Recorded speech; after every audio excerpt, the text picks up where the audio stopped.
নির্বাচিত হওয়ার পরেও এইভাবে আপনাদের কাছে আসব, আপনাদের সাথে নিয়ে সমিতি গঠন করাবো এবং লোন দেওয়ার ব্যবস্থা করাবো, ট্রেনিং দেওয়ার ব্যবস্থা করাবো এবং আপনাদের উপার্জনক্ষম করে গড়ে তুলব।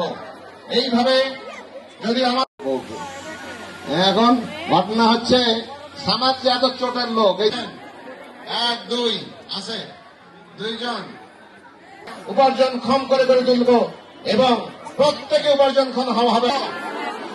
আমি অন্যদের প্রসঙ্গে গেলাম না, বিএনপির আরো 31 দফার মধ্যে আরো অনেক তাদেরকে আগে সুযোগ করে দেয়।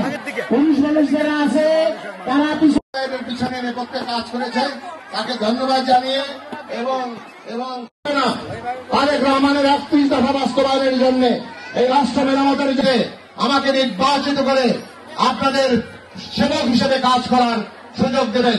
আমি যেটা বলেছি আগেই বলে রাখি, 100% পূরণ করা সম্ভব হয়তো হবে না, কিন্তু যদি 60% 70% পূরণ করতে পারি তাহলে আমি সন্তুষ্ট।